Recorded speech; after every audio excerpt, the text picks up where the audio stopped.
10th, ఆ తర్వాత intermediate, ఆ తర్వాత డిగ్రీ కళాశాలలు కూడా మొన్న 33 డిగ్రీ కళాశాలలు కూడా జిల్లాకో డిగ్రీ కళాశాలలు కూడా కొత్తగా తెరుచుకున్నాం.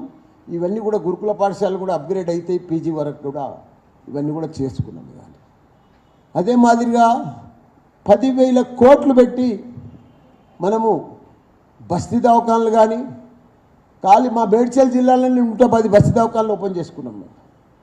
అదే మాదిరిగా multi speciality hospitals, ICU beds, సిటీకు 4 దిక్కుల 4 పెద్ద హాస్పిటల్స్, అదే మాదిరిగా వరంగల్లో కూడా ఒక పెద్ద హాస్పిటల్, ఇవన్నీ కూడా మనం 10,000 కోట్లతోటి ఇవన్నీ కూడా ప్రారంభించుకున్నాం. స్పీడ్గా పని కూడా నడుస్తుంది కరోనా తర్వాత.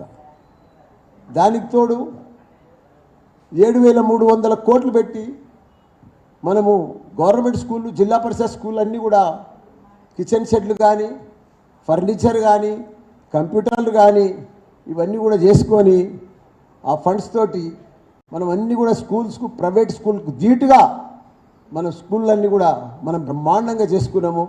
ఒకనాడు గవర్నమెంట్ స్కూల్లో పోవాలంటే పిల్లలు భయపడుతురు. అదే ఈసారి గవర్నమెంట్ స్కూల్లో అడ్మిషన్ సీట్ దొరుకుతలేదు. ఆ స్థాయికి తీసుకొచ్చిన ఘనత మన సీఎం కేసీఆర్. అట్లా మనం దేంట్లో ఏ రంగంలో చూడరు మీరు, ప్రతి ఒక్క రంగం వల్ల మనం అభివృద్ధి. ప్రతి ఒక్కరికి తెలుసు. తెలంగాణ తీసుకొచ్చినాక కేసీఆర్ గారు, కేటీఆర్ గారు అన్ని రంగాలలో అభివృద్ధి. మనకు ఇందు లేడు అందులో కాలేడు అని లేనే లేదు. ప్రతి దాంట్లో కూడా అభివృద్ధి. మనం ఏ రంగమన్నా తీసుకోవచ్చు. ఇప్పుడు మనం మంచిగా తెలంగాణ వచ్చినాక ప్రాజెక్టు కట్టుకున్నాం. కాళేశ్వరం ప్రపంచంలోనే పెద్ద లిఫ్ట్ ఇరిగేషన్ ప్రాజెక్టు. అదే మాదిరిగా మంచిగా యాదగిరి లక్ష్మీ నరసింహస్వామి టెంపుల్ కట్టుకున్నాం, పెద్దది.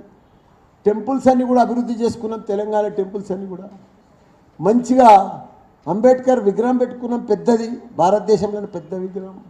అదే మాదిరిగా సెక్రటరియట్ కూడా మంచి, భారతదేశంలోని మంచి అందమైన సెక్రటరియట్ కూడా కట్టుకున్నాం. ప్రపంచంలోనే భారతదేశంలో ఎక్కడ లేని విధంగా అమెరికా, సింగపూర్ తర్వాత కమాండ్ కంట్రోల్ ఆఫీస్ కూడా కట్టుకున్నాం పోలీసు వ్యవస్థ కోసం. అదే మాదిరిగా మనం అమరవీరుల స్తూపం కూడా మనం కట్టుకున్నాం. ఇట్లా అన్నీ కూడా పెద్ద పెద్ద మంచిగా కట్టుకున్నాం. ఇవన్నీ దానికి తోడు మనం ఇప్పుడు విద్య అయిపోయింది, వైద్యం అయిపోయింది. ఇప్పుడు ఐటీ రంగంలో కూడా ఒకనాడు ఐటీ సంస్థలు అంటే బెంగళూరు ఉండే. ఇప్పుడు మన కేటీఆర్ సారు దావుస్ పోయిండు, ప్రపంచ దేశాలన్నీ తిరిగి ప్రపంచంలో ఉన్న గూగుల్, ఫేస్బుక్, అమెజాన్, ఫేస్బుక్ లాంటి పెద్ద పెద్ద మల్టీనేషనల్ కంపెనీలన్నీ కూడా వాళ్ళతోటి తీసుకొచ్చి వాళ్ళ హెడ్ క్వార్టర్స్ ఆఫీసులన్నీ కూడా మన హైదరాబాద్లో తెప్పించిన ఘనత కూడా మన కేటీఆర్ గారు. ఒకనాడు బెంగళూరు అంటుంటిమి, అమెరికా అంటుంటిమి. ఇప్పుడు అమెరికా తర్వాత ఇవాళ ఐటీ పరిశ్రమలు ఉన్నాయంటే, అభివృద్ధి చెందిందంటే మన హైదరాబాదే. ఇప్పుడు మన దగ్గర 9 లక్షల మంది ఉద్యోగాలు చేస్తున్నారు ఐటీ పరిశ్రమలో. దానికి తోడు ఎక్కడ చూసినా ఇప్పుడు మన హైదరాబాద్ సిటీ చూడు, మీరు వరంగల్ సిటీ చూడు, ప్రతి కారణంలో డిస్టిక్ హెడ్ క్వార్టర్స్లలో అన్ని ఐటీ హబ్బులు పెట్టి, టీ హబ్బులు పెట్టి పర్ఫెక్ట్గా అందరికి కూడా ఎక్కడికక్కడ ఉద్యోగాలు ఇప్పిస్తున్నాడు. ఐటీ ఉద్యోగాలు ప్రపంచంలో ఏ మల్టీనేషనల్ కంపెనీ అని ఉండని, ఏ రకమైన కంపెనీ అని ఉండని, వాళ్ళు మనం హైదరాబాద్లో పెట్టాలి, తెలంగాణ పెట్టాలి.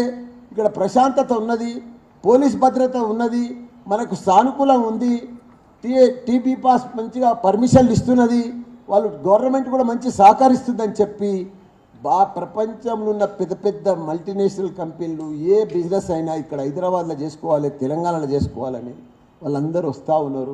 పెద్దగా డెవలప్ అవుతూ ఉంది. వాళ్ళందరికీ మన యువతకు ఉద్యోగాలు వస్తూ ఉన్నాయి. ఇవంతా మనం మన కళ్ళారా చూస్తూ ఉన్నాం. మనం పెద్ద పెద్ద విద్యా సంస్థలు కానీ, పెద్ద ఇవన్నీ కూడా మల్టీనేషనల్ కంపెనీలు కానీ ఇవన్నీ కూడా మన దగ్గర వస్తున్నాయి. కేటీఆర్ చలవతో మనం చూస్తూ ఉన్నాం.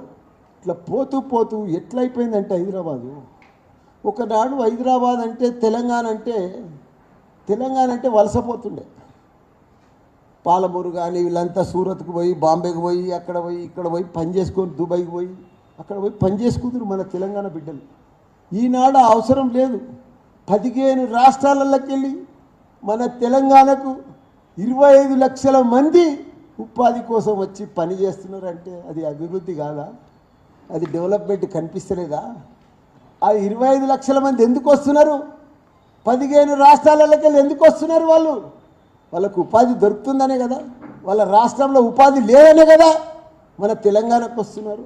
ఎక్కడ చూసినా మనకు మొన్న కరోనా తర్వాత మనకు తెలిసింది, కరోనాలో మనకు ఇంతమంది బయట వాళ్ళు మన దగ్గర చేస్తున్నారని, ఇంత పెద్ద ఎత్తున అభివృద్ధి జరుగుతుందని. ఇదంతా అభివృద్ధి కాదా? మనం ఇప్పుడు భారతదేశంలోనే తాగునీరులో మనమే నంబర్ 1, సాగునీరులో మనమే నంబర్ 1, 24 గంటల కరెంట్ ఇచ్చే దాంట్లో మనమే నంబర్ 1, ధాన్యం పంటల మనమే నంబర్ 1, మంచి స్కూల్స్ కానీ హాస్పిటల్స్ కానీ అందించడంలో మనమే నంబర్ 1, ఎక్కువ నంబర్తో ఉన్న గురుకుల పాఠశాల ఉన్నది కూడా మనమే నంబర్ 1, ఎక్కువ ఐటీ ఉద్యోగాలు మనం చేసే మన ఐటీ ఉద్యోగాలు 9 లక్షల మంది చేసే దాంట్లో కూడా మనమే నంబర్ 1, పర్ క్యాపిటల్ ఇన్కమ్ కూడా దేశంలో మనమే నంబర్ 1. ఇన్ని రంగాలలో ప్రతి ఏ హరితారంలో మనమే నంబర్ 1. ఎవరు ఏ రంగమన్నా తీసుకోను, ప్రతి రంగంలో ఇవాళ మన కేసీఆర్ కేటీఆర్ కనిపిస్తున్నారు. ఇవాళ ఒక చెట్టును చూసినా కేసీఆర్ కనిపిస్తుంది. ఊర్ల పడితే చూస్తే గొర్రెలు చూసినా కేసీఆర్ గొర్రెలు అంటున్నారు. చేపలను చూసినా ఇట్లా చేపలు ఇట్లా గలగలలాడుతున్నాయి. 46,000 చెరువులు మన తెలంగాణలో. అవన్నీ కూడా అభివృద్ధి గొలుసు కట్టి చెరువులన్నీ అభివృద్ధి చేసిన ఘనత తెలంగాణ. కాంగ్రెస్ అంటే ఏంది? కరువు.